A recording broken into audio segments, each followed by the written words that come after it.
视点不一样，国民党征召新北市长侯友宜选总统，媒体人说有内幕。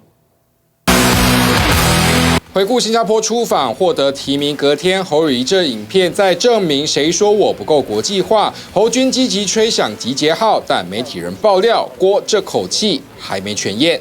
如果你讲过的话，你48小时第一次会面你都可以推翻的话，那他感觉他或许错在不该相信朱立伦的每一句话。黄光芹更说，朱立伦曾对郭说他能钱纲独断。拿出来说服了民调数据，也只给看10分钟，不能带走。对于这提名标准，郭台铭始终不清楚，因为坊间民调他没输，朱浩这晚认为还有机会。我也认为朱一路都在耍郭台铭。没有啊，我觉得这完全不是我看到的状况，完全不是，完全不是。朱主席跟黄健庭秘书长他们都是最响应的，他们要负责今年的成败。虽然党中央驳斥，但也挡不了提名后的各种质疑。根据 TVBS 掌握，在征召侯友宜前一晚，郭亲自面贺侯之外，郭董还对侯友宜说，朱主席曾讲，如果提名了侯，那他什么都没有了。郭属实，他等于就是说凸显出朱立伦对于主席权力维系的一种担忧，因为毕竟侯友宜他的一个政治能量强，又熟稔选举的一个策略，那又有自己本身的一个人马跟班底，也熟悉政治的一些操作。那所以呢，如果是提名侯友宜来讲的话，那朱立伦就会面临到维权的一种挑战。这话让郭台铭笃信有参赛权，进而动真格。至于一度传出郭向侯友宜说：“你不是讲过我选你就不选吗？”但近侯人士透露，侯从未说过这样的话。党中央同样驳斥，主席哪有说？奉插针分化团结的言论绝非事实。朱任主席在这1年多的党务工作，经历了许多风风雨雨，忍辱负重，只为了团结。看来政治语言对郭台铭来说，可不是短短几年就能全读透。TVB新闻吴慧庄于台北采访报道。民众党主席柯文哲真的要延揽前时代力量立委黄国昌吗？刻在我心里的名字，忘记了时间这回事。听得出来有投入感情在唱。前时代力量立委黄国昌庆祝 YT 订阅25万人，开直播秀歌喉，但这一首刻在我心底的名字，这个刻可能变成柯文哲的柯吗？因为老在传民众党向他招手，就连民众党立委刻在你心底的名字。赖香伶也搭上黄国昌顺风车，双方一搭一唱，难道真有可能延揽黄国昌？我们不会跟严清标、钟东锦这种黑金势力站在一起，但柯文哲带领的民众党会，而且还会一而再、再而三的巧遇支持。时代力量之前对他并不是特别的关心，但为什么到了选举期间就突然变宝贝了呢？甚至都已经听到说，在他们立法院党团，黄国昌的人马都已经被赶出去了。两党发言人隔空互呛，只是黄国昌才答应要上凯道反黑道治国。四长毛脸书在爆料，曾涉坛的前芳疗乡长陈雅琳，不但在柯文哲办公室当社会力部主任，17号参加中华非裔爱心协会，也就是外省挂黑帮非裔帮的参会。它其实就是一些相关的公益性社团的聚会，有大学老师，有这个公益性的社团的负责人。陈信当天参加的不少是公益团体，别看到黑影就开枪。柯文哲竞选2024进入备战模式。TVBS 新闻崔仲群、李品仪台北报道。志愿役是不是留不住了？这个问题让退辅会主委大生气。所以我们今天是个有趣的想法，主委觉得有趣。你怎么知道留不住？不要问这种问题。气到破口大骂，退辅会主委冯世宽大暴走。被问到国军志愿役士兵退场多，第一次提问，他还直接忽略过去。所以呢，志愿役军人一直退是不是留不住人？退伍制度是不是要改革？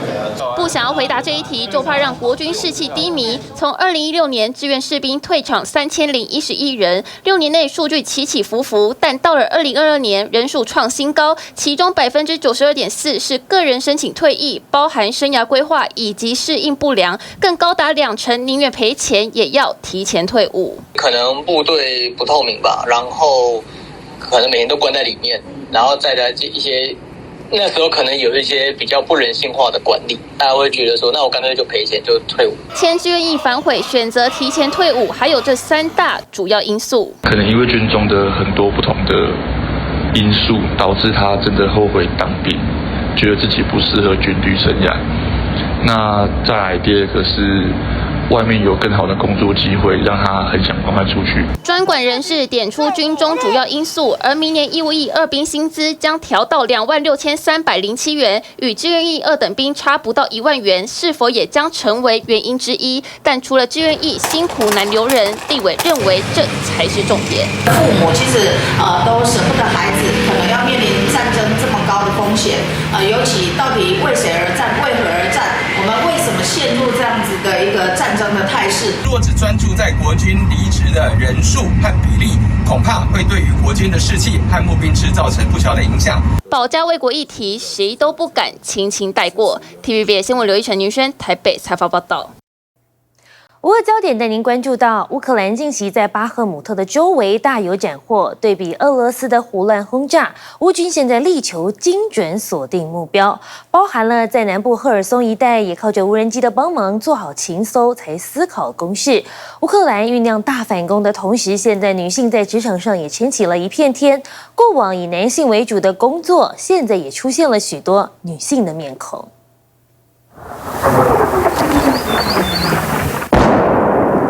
远处爆炸声象征巴赫姆特近郊一天战况的开始，只是过没多久，又有炮弹落在前方不远处，炮袭声很快变得密集。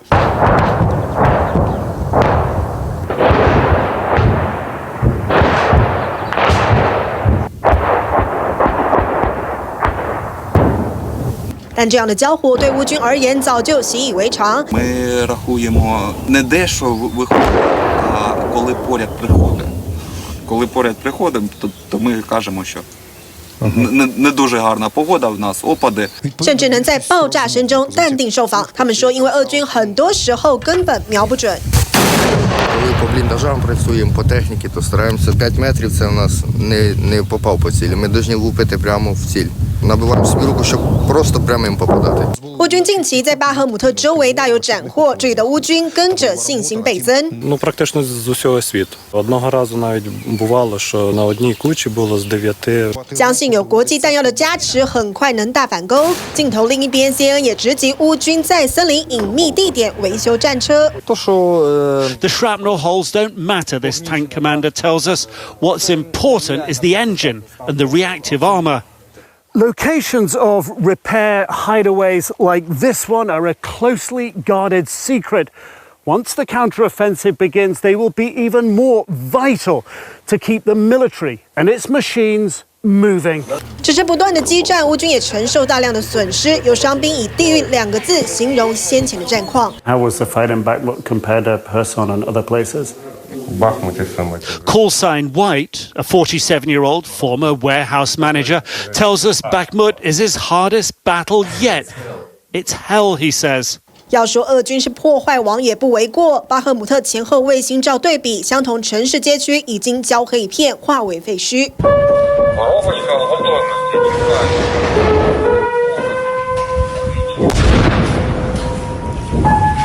在这处残破建筑中，则上演真实版战地情人。乌军发现一台钢琴，当场即兴演奏，抚慰情绪。而在南部赫尔松，乌军也没有松懈，持续靠无人机的力量打击俄军。一些俄兵因此只能到处乱窜，所有人一举一动早就被看得清清楚楚。Наш дрон пролітає вглиб окупованої території, і ось ми над Олешками. Дрон зависає на висоті 400 метрів над землею. Увага! Вулицею проїжджає машина. Одна з таких підозрілих машин привела розвідку ось до цього будинку. Кілька фігур, одягнених у форму, копошаться на дворі. 这里乌军分工合作，准备弹药，部分材料还是来自先前俄军留下的战利品。Це осколочно-фугасний снаряд від нони самохідного міномету. Вага 16 кілограм. Москальська. Трофейний снаряд. 乌克兰男性被征召上战场，女性也没有闲着。Around 700 of our miners got called up to fight. Our women wanted to help both the mine and the country. So far, 46 women are working under the ground now. 过去被视为女人禁地的矿坑，如今打破传统，开始出现女性矿工。I always wanted to work here, but girls were not allowed. When many men were conscripted, the mine had to keep working. So to protect our country, the girls stepped up. 除了矿工，还有妻子接手丈夫先前的工作，当起铁匠，但工作时仍不免想起还在前线作战的亲人。I very often cry in the forge here. My husband is defending us, and that is very dangerous. But this work helps me to hold on and not fall apart. 这种改由女性撑起职场的状况，二战期间也曾发生。这张二战时期经典的铆钉工罗西海报，后来就成为女性经济力量的象征。女性着裤装也开始慢慢被接受。乌克兰目前还是担心空中力量不足影响反攻，继续喊话西方提供战机。不过英国和德国还是没有点头答应。What we can obviously contribute is training and support, again within limits, because we don't have F-16 pilots. Nur wir haben aktiv nichts beizutragen. Wir haben keine Ausbildungskompetenzen. Wir haben die entsprechenden Flugzeuge nicht. Deswegen stellt sich die Debatte für uns nicht als in unserer Position. 但表示会成立国际战斗机联盟，协助相关的训练工作。体育新闻综合报道。乌俄战争持续开打，中国大陆最近似乎有意调停，但是乌克兰却向中国特使表明不可能接受割地这个选项。德国总理肖兹也说会挺乌克兰，直到实现公正和平，强调俄罗斯不会拿下胜利。交给记者李作恒。好，俄乌战争已经是持续了将近15个月的时间了。这么长的一段时间，双方持续交火。我们看到，在乌克兰很多个城市其实都还是遍地烽火的情况，很多平民因此而有伤亡出现。那当然，这场战争怎么样才能够画下休止符呢？我们就看到德国总理肖兹他是很罕见的在欧洲理事会的峰会上，这场峰会他是办在冰岛，在这场的开幕式上呢，他暗示俄罗斯总统普京，他怎么说呢？他说帝国主义已经是来日不多了。那么现在乌克兰方面也在酝酿说要大反攻，他们会支持乌克兰到实现公正和平。那当然，大家也说这个转折点有没有可能就是中国大陆来担任调停人呢？我们看到中国欧亚事务代表李辉他是出访乌克兰，到了基辅，也就是这个乌克兰首都这边，要来当和事了。但或许呢，也是这样子的目的早就已经被乌克兰所看穿掌握了。这个斡旋是不是已经没有用了呢？因为乌克兰的外长库列巴他也很直接的说，他就说乌克兰不会接受为了结束乌俄战争而结束的这个提出的一些提议他说，如果因此会丧失自身领土的提议，那么对乌克兰方面来讲是绝对不会接受的。俄军在星期四凌晨对乌克兰全国发动了大规模空袭，不过这一回俄罗斯总共发射了30枚 KH-55改良型的巡弋飞弹，但乌克兰总共就已经拦截了29枚，只有1枚打中南部的奥德萨，造成了1个人死亡。这也是5月以来俄军第9度大范围的空袭。美国官员就认为次数明显提高，就是想让乌克兰的防空系统忙不过来，在混乱之中露出破绽。清晨的基辅，远远看到一缕浓烟，赶往现场，火已经扑灭，却看到一地的飞弹碎片，地面和车库都烧到焦黑。Дуже потужний вибух був. Дуже. Ну і потім пішов дим, побачив. 基辅人周四凌晨从巨大爆炸声中惊醒，俄罗斯又发动一轮大规模空袭。Yeah, Rosemary, this was yet another night where Ukraine's air defenses have faced a major test. This, they say, the 9th aerial assault by Russia in the month of May alone, so we clearly see an uptick. 但大家听到的声音并不是飞弹落地爆炸，而是在半空中被防空系统拦截，碎片掉落地面，至少造成2场火灾。З КП нашого, що були, є якби возгорання в городі, все із-за уламків. Прийшов, побачив цю ситуацію, уламки ракети і, пошкоджене авто, пошкоджений гараж. 不只针对基辅，这次俄军空袭朝全国各个方向炸。不过乌克兰说，30枚 KH-101 或 KH-555 巡弋飞弹拦下29枚，只有1枚成了漏网之鱼。And unfortunately, in Odessa, in the south, there was not a 100% success rate for air defense. There was an industrial facility that was hit. You can see images of that there. 1 person killed, 2 wounded, according to local. 乌克兰南部防空系统没有首都的厉害，同样在乌南的尼古拉耶夫，前一晚也被轰炸。商场窗户几乎全数碎裂，支架东倒西歪，路边卡车面目全非，可以想象飞弹爆炸威力多强。Была сильная вспышка, да. Тут вообще все сияло, громыхало. Ну, слава богу, что живы. 虽然没有传出伤亡，但居民生活好不容易回归正轨，又被打乱。Ну, як ви все бачите самі, нічого живого не залишилось. Ні в сусідів, ні в нас. Навіть не знаю, якісь уламки. Що це? Я не експерт, звісно, ну, яка ракета була, будемо виясняти. 俄罗斯这个月明显提高空袭频率，为的是什么？ One US official says Moscow's recent wave of aerial bombardments may be an attempt to confuse and overwhelm Ukraine's air defenses.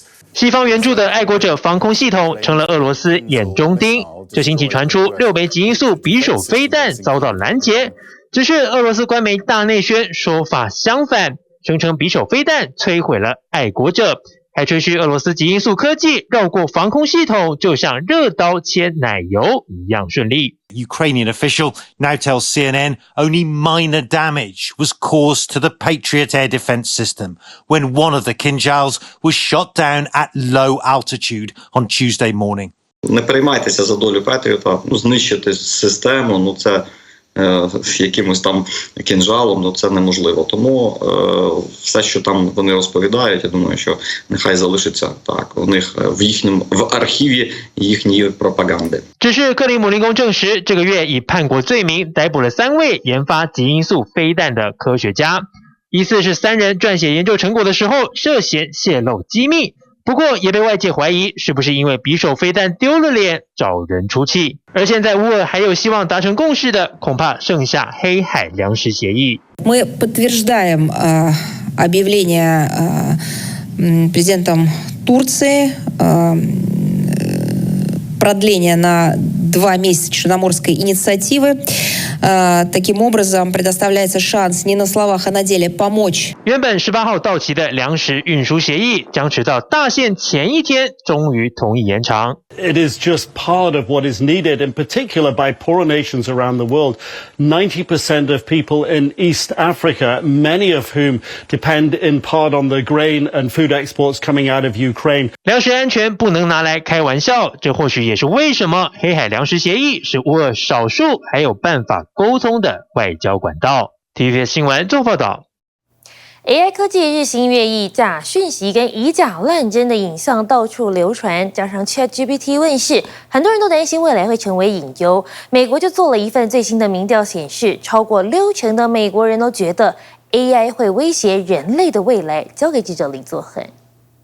好，我们的日常生活几乎已经是脱离不了 AI 科技了。那现在 AI 科技甚至可能会影响到人类未来的发展吗？我们就看到根据路透的这个易普所最新的民调呢，他们就显示说，有61%受访的美国人，他们也认为说，人工智慧技术恐怕会危及到人类的未来。另外呢，有超过66%的人也关切 AI 造成负面的影响。我们看到这个圆饼图，他们就说可能威胁人类文明的有61%的人是同意的，22%的人是不认为，另外有17%的人还不太确定。欧美政党倾向来看到的话呢，同意 AI 可能对人类造成威胁的，在2020年的这场选举其实投川普的民众当中是有70%的，而投给拜登的民众呢当中是有60%的。生命未来研究所的这个学者就提到说，大量的美国人其实现在也担心说 AI 可能造成的负面影响，当前类似于核时代的开始。那现在有一封公开信就是说呼吁让 AI 系统可以先暂缓一下、暂停一下，时间呢是说暂停研发6个月。那我们看到呢，在这封信件当中呢，马斯克他也是有签署的。特斯拉周二举行股东会，公布最新实测的人形机器人 Tesla Bot。这一年来呢，特斯拉积极的来开发这一款机器人，从只能挥手到现在已经可以执行简单的任务，看得出来这执行长马斯克对 AI 发展的野心。不过最近马斯克把炮火指向了 OpenAI， 他说当初他是最早期的投资者，只是现在 OpenAI 已经被微软给控制住了。虽然走得很缓慢，但可以跟着执行任务。特斯拉股东会上，人形机器人 Tesla Bot 成为最大亮点。Our goal is to make a useful humanoid robot as quickly as possible. 去年才发下豪语的马斯克，现在仿佛电影场景真实上演。从需要用支架，只会简单挥手，现在将成为特斯拉工厂重要助力，看出马斯克持续布局 AI 领域的决心。We have the real-world AI. We're the most advanced in real-world AI. So the same AI that drives the car, which you can think of the car really as a robot on wheels, and this is a robot on legs. 人形机器人可大幅增加生产力，取代人类做重复性工作。从控制器到电子设备，特斯拉全部一手包办。Our robot actually is designed by us, leading to a certain actuator design, and that gives us the possibility to integrate the actuators inside our structures. 看准全球机器人市场蓬勃发展，根据统计，2023年市场规模达到640亿美元，到了2028年，可望突破3200亿美元，年成长率高达83%。只是马斯克突然积极投入机器人发展，原来他是对近年兴起的 work from home 风潮相当不满。Really, you're going to work from home, and you're going to make everyone else who made your car come work in the factory. You're going to make the people who make your food that gets delivered that they can't work from home. The people that come fix your house, they can't work from home, but you can. 马斯克质疑在家上班道德上是错误的，需要重新检视政策。另外，他也将炮火转向近年来火红的 Open AI 风潮。I think it's very much a double-edged sword. I think there's a strong probability that it will make life much better, and that we'll have an age of abundance. And there's some chance that it goes wrong. 马斯克先是在 Twitter 上批评 OpenAI 的商业模式，说他现在被微软掌控，成为封闭、利润至上的公司，根本就不是他想要的。马斯克表示，他要研发不一样的全新 AI 聊天机器人。He says the Microsoft-backed product has been trained to lie. Now the Tesla billionaire plans his own rival. Musk says his will be called Truth GPT. 根据内华达州商业记录，马斯克在今年3月成立一家名为 XAI 的企业，正在筹组 AI 研究人员及工程师，还大举购买上千个 NVIDIA 处理器，种种迹象都是打算跟 ChatGPT 一较高下。Artificial intelligence is sort of like a teenager right now. It's exciting to see the teenager get its footing, but it's also not there yet, and we can't trust it. 只是 AI 就像打开潘朵拉的盒子，将冲击部分职业慢慢消失。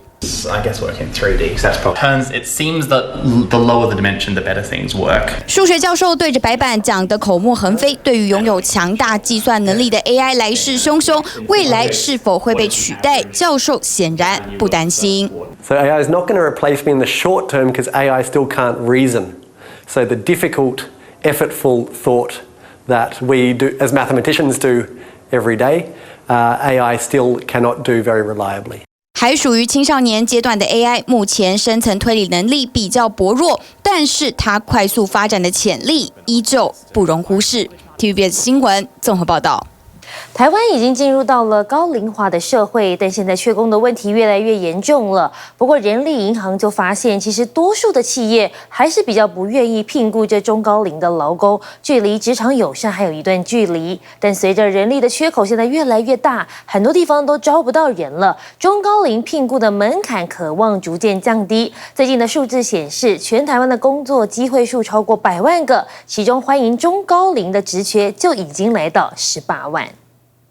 当他们进来的时候，我马上就可以换位思考，我知道他们在怀疑什么东西，我就会说你需不需要帮忙。过去曾担任外商公司主管的戴娜已经63岁了，仍然每天乐在工作。不过充满活力的她，几年前却因为年龄问题被前东家变相逼退，最后只能非自愿退休。要退休的前1年，我老板就。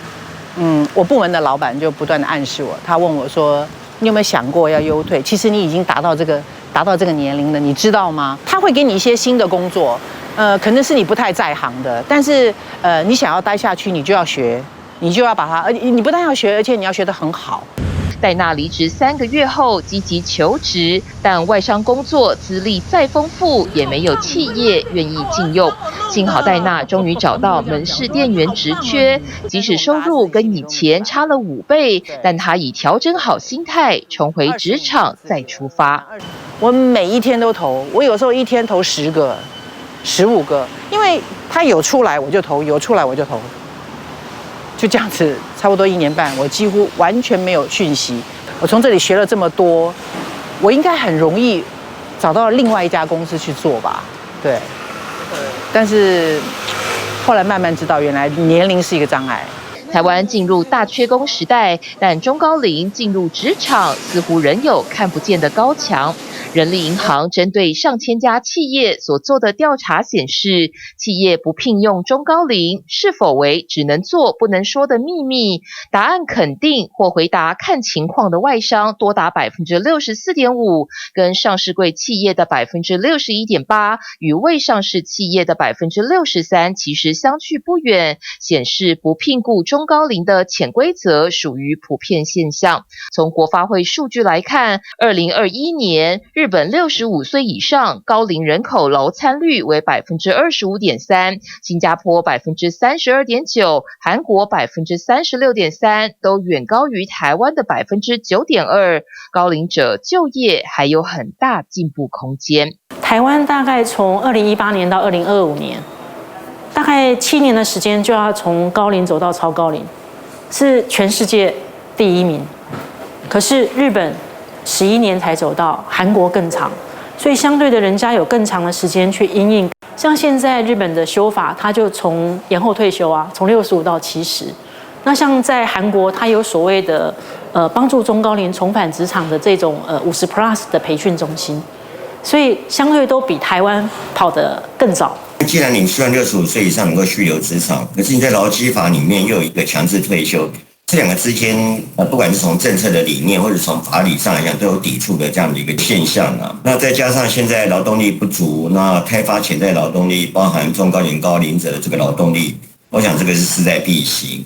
学者指出，台湾2020年推出中高龄者及高龄者就业促进法，鼓励企业续用中高龄劳工。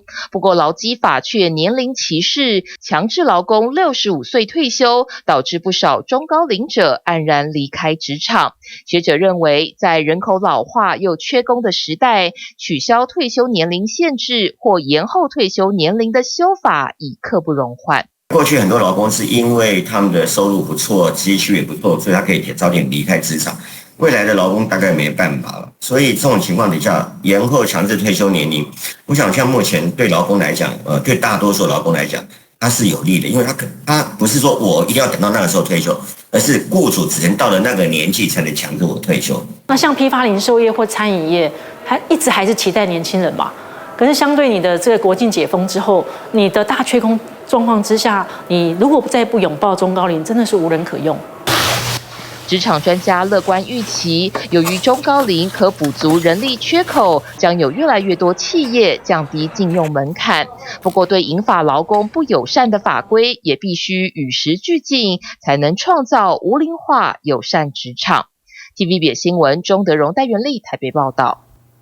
而缺工的问题，除了从中高龄的求职者来找，很多的企业也会转向社会新鲜人。不过，就想问观众朋友，您觉得社会新鲜人的月薪大概是有多少？有网友提出自己刚出社会，目前月薪大约10万，还分享每个月的薪水分配跟投资选择。想问网友有没有什么建议？意外引发讨论，怎么回事？交给作恒。好，职场新鲜人拿到的薪水要如何来安排使用呢？相信很多的观众朋友也同样有这样的疑问哦。我们就看到呢，有一名网友他就在社群平台上分享他的经验哦，希望让更多人可以给他一些意见。这名男网友是说，他的月薪大概可以达到10万元，而年薪呢也大约是有150万哦。那有紧急备用金的存款是30万元，他自己目前没有学贷，也没有校庆费，也没有房租的压力，也不打算买车。那如果未来想要买房子的话，希望可以地点是选在台中。他也就罗列了说每个月的薪资分配上，他说日常花费大概在25000元上下，这25000是包含了饮食、交通以及娱乐，另外还有保险费3000元，以及临时的花费抓在2000元左右。那他就说他自己呢又有一些小额的投资，像是呢美股大盘 ETF 是3万，还有0050以及0056都是他投资的项目当中。那他就问说啊，像这样子的状况呢，一些理财前辈看看会不会有哪里需要调整的呢？确实吸引很多人来给他一些意见像是有过来人就说他的头期款都放在股市，这个风险呢其实是有点大的。另外有人说可以去玩几只比较高风险的股票，赢了可以翻好几倍，那输了呢可能损失也还承受得起。也有人建议他说呢，这个0056可以删掉了，应该要改成其他的美股大盘。外汇车买卖是从2002年台湾加入 WTO 之后逐渐兴起的。外汇车 CP 值高，也可以跟新车的利率贷款。但是专家就提醒了，如果你想购买外汇车，要特别注意车况，还有它的税务问题，免得你钱都还没有省到，反倒先当了冤大头。车场内陈列各式各样车款，款式设备都相当吸睛，这些都是外汇车，因为 CP 值高，近来非常受到欢迎，销量也跟着增加。已经变一个趋势了。通常我们蛮大宗都是美规或欧规，就是美国或欧洲那边。那最多的是美国，因为美国相对是非常的安全，只要他进来台湾以后，他有领过牌什么的，就都查得到，除非他是未领牌。那个目前就不会有记录，因为他在台湾就是第一次。外汇车这一词来自于台湾在2002年加入 WTO 开始，政府开放各种产品可以自由进口，是俗称的平行输入。美国汽车市场车价相对于台湾便宜，车辆数也比较多，会有许多业者或个人用美金买入之后运送台湾销售，统称为外汇车。汽车大国是美国嘛，最早发明汽车也是从美国开始，他们已经有400年历史对汽车这个部分。那汽车的话，其实从他们那边进来，他们的法规已经非常的完善，他们的车子这些东西都是受联邦法的保护。车厂有很多的外汇车，这几年的这些外汇车也 CP 值非常的高，特别受到欢迎。不过民众在选购的时候要特别注意，包含像车况这些地方都是重要的选购关键。美国租赁购车相当普遍，包含车辆状况、里程数等控管，美国又相当严格，车况维持的相当不错，又有车龄性优势，租赁购车成了外汇车主要来源。业者表示，美国二手车如果有造假、调表等违法事情，处罚会相当严重，会以诈欺罪来看待。调表这件事情在国外是非常严重的刑事的联邦刑事的重罪，所以有可能导致他只是一台车调表，整个公司都要收掉，所以他们不跟他们赌这个东西，不去拼这件事情。专家分析外汇车优势，外汇车 CP 值高，年份也新，加上贷款利率吸引人。若将买外汇车当成租赁车，使用几年之后再换车，避开多年后车辆折旧，成为一种新兴的购车思维。但外汇车也得注意购车时候的相关细节很重要。监理服务的这个 app 点进来之后，我们会有一个车价查询。仔细介绍手机页面，现在只要透过这个 app 输入资料车号，就可以查到车子的完整资讯，包含详细的里程数。经营台湾二手车买卖多年的业者表示，外汇车时常发生纠纷或争议，主因像是车况不清楚、进口流程报关、后续保固跟维修保养等状况。如果没法确实掌握车辆，买外汇车风险自然增加。国外的二手车啊，对，那会有车商去引进这些中国车，然后回来卖给消费者。那其实外汇车有利有弊，这个其实就可以简单的说明一下，就是说，外汇车其实它在国外的一些条件状况，你在台湾是没有办法说很立即的去取得到这些资讯的。除了车况问题，也曾有民众购买外汇车发生补税争议，起因在于代办公司为了压低总价，关税会算低，车辆抵台之后，消费者要缴税，金额非常高，甚至还得缴奢侈税。诸多问题也让挑选外汇车上更需要小心再三，建议要选择有美国 CPO 认证证件，比较能降低购买风险。我都会借由说一些Carfax 的报告啊，这些东西也可以确实了解到说他在国外的曾经有过的一些记录或是保养的记录。那其实外汇车比较偏向的都是，其实雪地国家的车子啊，这种我们就是要特别再额外做注意，因为它的底盘啊，还有我们底盘下方的一些结构比较容易会有生锈的部分，那这些都是我们在买外汇车的时候要做一些检查。外汇车有的优势，但同样存在风险。购车前停看听，多份心才能守住荷包，避免失血。TVB 新闻张志明、来明台北采访报道。不过讲到车，电动车市场最近是蓬勃发展。随着电动车的市占销售率越来越多，那么也带动了电动车的车厂、电池、马达等相关零件的供应链布局。尤其在充电桩的成长上面，业者预估呢，每年都将会有2位数的成长空间，前景可以说是备受看好。低调奢华外形，豪华车品牌导入第一台全电底盘的全新电动车，里程数可以达到400公里，准备抢攻台湾的电动车市场。就是在2026年的时候，会开发出来10款全新的一个电动车。那我们台湾这边的话，也会因应我们的一个需要，包括一些法规，包括一些充电的这种设施等等的一个主客观因素，导入比较合适台湾的一些电动化的一些车子，配合车商政策，全面抢攻新能源车商机。而为了提供车厂电动车服务，也预计扩大与外部充电营运商进行策略联盟，率先推出充电漫游功能，从电动车再到后端的充电桩，积极布局版图。以最近3年来看的话，其实是几乎每一年都成长1倍以上。比如说2021年的总市场的话，总电动车市场才7000多台，但是去年的话已经达到了16000多台了。今年的预估的话，大概有25000台，所以它的成长幅度是相当的快，也相当的大。所以最近几年这个车商或者是一些专业的投资机构也好，或者是跟电能有相关的这些产业也好，都投入在整个这个包括一些那个能源的这个再生，或者是节能或者是储能或者是充电站的一个投资上面。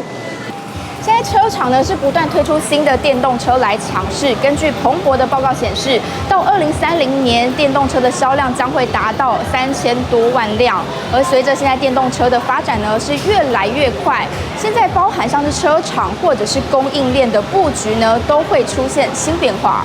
不论是日系进口车款，还是年底量产的国产电动车，都成为台湾电动车市占的重要动能。从上中下游的供应链厂商也已经卡位，包含电池模组商、马达动能、代工大厂抢车载电脑系统相关解决方案、中控等等。随着电动车市况转强，相关领域都已经成为全球抢攻的经济大饼。未来这几年，整个的电动车的销售量是持续的提升。但我国来讲的话，它会面临2大一个趋势，首先在于整车方面，以及跟相关零件业的情况。那相关零件业者电动车的销售量是大幅成长，我国的零件业的商机是非常可以期待的。但是在整车来讲的话，我国的整车本身就是早期就是以受制于日本技术影响，那日本在发展电动车这几年是非常缓慢。尤其是充电桩成长速度成为最主要的电动车商机，不仅主要服务车厂电动车，更扩及到各大公共领域，包含百货、卖场、公有停车场以及休息站。所有充电站呢，基本上它都是完全无人化管理的。那它的之所以能够无人化管理呢，它就是必须要搭配一个非常强大的一个后台管理系统。我们呢，除了有标准化的这个后台营运的套装软体之外，我们也有能力帮业主呢，针对不同的场景、不同的电动车的一个使用需求，然后呢，客制化不同的后台营运系统。我想透过这样子的一个整合呢，我想未来一定有很快的能够帮全台湾的电动车车主打造一个最便利的一个充电环境。台湾电动车市场正处于起步阶段，要迎上2030年电动汽车市占率达到30%，2035年提升到60%的目标，可以想见充电市场的前景有多可观。我们自己本身身在这个业界，我们认为是非常的大哈。那我觉得它的成长速度呢，应该会跟电动车未来在台湾的一个销售数量呢成正相关。好，那我想未来的3年到5年呢，应该都是双位数字的成长。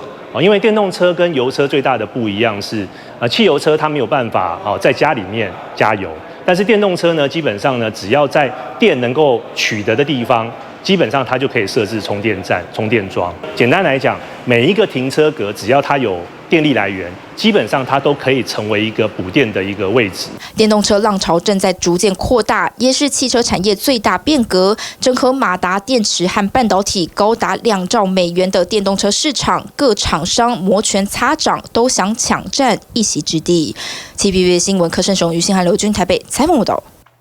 警政署扩大招募18到40岁的民众加入民防义警，协助支援军事勤务的任务。资深员警就认为，年轻人正在处于兼顾工作跟家庭的人生阶段，没有太大的诱因，恐怕很难招募得到。防弹背心有没有穿？有了哈。好，我们今天出去哈，注意本身安全。2名员警搭配2名义警协勤。作为警察的千里眼与顺风耳，警民合作，共同维护治安。当然，我们不能让他执行一些太危险性的事情嘛，就是巡逻、守望这样子。那在这个过程当中，可能第一个可以增加我们的见警率，第二个跟民众的互动也会相对的亲切，他也理解我们警察在做什么。义警平时加强地方警备力量，协助治安、交通，达到辅佐功能，帮警方分担勤务。千巡的时候，他们会协助我们守望，看附近有没有可疑人士。然后如果有可疑人士，赶快跟我们讲我们再上前盘查。警力有限，民力无穷所以其实有他们的帮助，对我们来说会好很多。民众光有热忱还不够，担任义警需要有一定的专业知识。这个动作跟救护车赶到现场之后呢，帮患者套上氧气罩的动作功能一不一样？一样。警局举办基本训练课程，名称是战时及灾变期间求生技巧。一系列课程规划包含基本国防认识、战时警民合作打击犯罪、紧急救护等，打造民防韧性。全民防卫意识抬头，但我们也观察到加入民防义警的平均年龄大约是在50岁以上。警政署发文，全国各警察局盼能够招募到18到40岁的民众加入民防义警行列，协助重大灾害的救援以及支援军事勤务。他的平均年龄可能过高，看起来联谊性质好像是多一些的，实质上受的训练也不够。我觉得这对于年轻人来讲，可能会是一些排除或是让他们却步的一些原因啦。要招募18到40岁的青年加入民防，挑战不小。毕竟有工作、有家庭，下了班也会想要有多点自己的时间。如果没有特别诱因，年轻人恐怕兴致缺。年轻人体力好，年长者经验好。那这个来协助警察执勤，大家也知道，警察工作大概是体力活比较重。就是说，可能这个身体的这个基本素质好，我们在执行上工作效率应该会相对比较好，应该是这样说。18岁到40岁，可能他创业期，你要去招募到这个创业期的年轻人，可能机会并不是很大，所以我们就会变成长期下来，我们可能招募到都是一些可能退休的可能家里有钱不需要工作的，但是他又有一些为国家为社会服务的这个热情。好，那他才会投入我们。在30岁以上的时候，他是可以免除教召的，这是我相信这应该是有一定的吸引力的。两岸关系不明朗，各界对中共武力犯台的假设时有所闻。民防法的制定，则是为了有效运用民力，其中包括作战时传递空袭警报、协助防空疏散避难以及空袭灾害防护。像战时的时候，有可能会有什么空袭之类的，然后我们现在最近有在推那个防空避难所，他们就要协助我们引导到防空避难所，因为其实警察可能当时是需要着重在其他的工作上面，然后这时候就更需要有民防的加入，然后来协助民众进入防空避难所。更多人力物力投入，民防就能顺利运作吗？有专家认为，政府与民间不应把焦点放在动员，而是要关注任务。以乌俄战争为例，在建物遭炸毁后，消防、民政迅速应变，用最快速度恢复生活秩序，背后就是民防体系的功劳。他们民间有一大部分，除了本来的警消这些之外，还有 NGO， 也是志愿者组织。这部分我觉得是台湾相对可以接近。那包含说美国的 FEMA，他们有以社区为单位的这种自愿型的应变小组，既定的演训课程必须要完成的时数，然后相关的难度高，包括新搜救这一类都有受到相应的训练。他山之石可以攻错，民防与你我息息相关，但民防意识如何深植人心，政府的改革与沟通扮演重要角色。TVBS 新闻李伟华、王浩宇台北新北采访报道。如果发生了骨折，那么除了打石膏之外，复健治疗一定要及时介入，因为不同阶段会有不同的方式。另外，骨折呢发生的部位跟骨头位移的严重度很重要。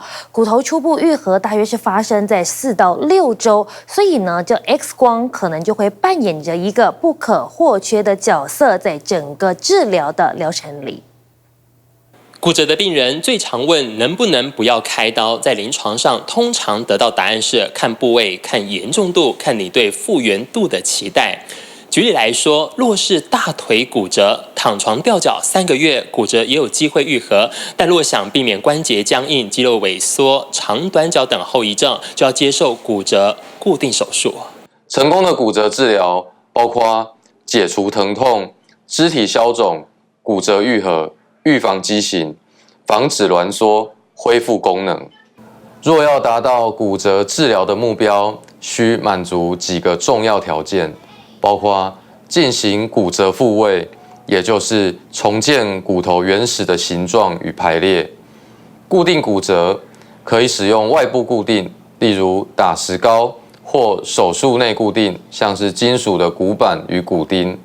骨骼是身体少数于受伤后可自行再生的组织之一，并不是所有的骨折都需要手术。要看骨折发生的部位，还有骨头位移的严重度决定。许多患者在骨折后，临床上骨头初步愈合大约发生在4到6周后，医生常常在这时安排 X 光检查，确定骨头愈合的情况。此时骨头的裂缝处已经开始有新生骨连接，但还不成熟，无法承受扭力和压力。有些地方的骨折是一旦骨折了，血液供应也没了，所以那时候举例来说，像髋关节的股骨颈，老人家的话，股骨颈骨折跑掉之后，大概就是一个部位啦，那血液供应比较差，那地方跑掉之后，你对回去骨头也不会长了。那只好换人工关节。骨折分成很多种，稳定的骨折跟不稳定的骨折。基本上不稳定的骨折大概就是需要开刀处理，但是稳定的骨折就可考虑是不是要使用保守治疗来处理。保守治疗传统上来讲，就是以打石膏来固定。是随着时代日新月异，现在除了石膏之外，还有很多不同的方式可以来做骨折的固定，包括说我现在手上戴的这一个护腕，它是比较加强型的护腕的话，基本上在针对桡骨骨折的部分就可以来作为固定。那或者说像是这种脚踝骨折，也可以使用这种类似夹板的辅具，或甚至是比较复杂性的骨折，我们这种靴子可以来作为治疗。不需要开刀的骨折，可以用石膏来维持稳定度。除了打石膏以外，不同部位的骨折有不同的固定方式。例如，锁骨和肩膀的骨折可以用手臂吊带保护；足踝的骨折可以穿足踝气动鞋取代石膏；手指的骨折常用铝板固定。骨折要愈合，需要仰赖血液循环以及血管生成因子，而抽烟会抑制血管生成，造成骨折无法愈合。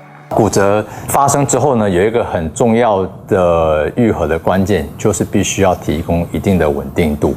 所以传统上来讲的话，石膏我们都会打一整圈，但传统上来讲，石膏，尤其在台湾天气很热，很多时候我们石膏打起来的时候，它里面会痒。会闷热，会流汗，甚至碰到水会湿，会不舒服，这都是它的缺点。几乎没有位移或位移比较少，它的变形是可接受的，我们可以打石膏保守治疗起来。随着时间到它就长好了，那再经过一些复健，把粘连拉开就恢复了。可是如果骨折位移比较远的时候，通常需要把骨折对到可接受的位置。那这通常都需要手术介入，不管是用封闭性的复位，或是微创复位，或是开放性复位，大概都是需要把骨折对到可接受位置。目标是这样，让功能不要损失。医师提醒，要保证骨折处有通畅的血液循环，处理开放性伤口以避免感染，预防因为肌肉肿胀压迫神经血管产生的腔室症候群。民众应尽早开始关节活动与复健治疗，才能有利于骨折的复原。TVBS 新闻陈如环、蒋志伟台北采访报道。想看最完整的新闻内容，记得下载 TVBS 新闻网 APP。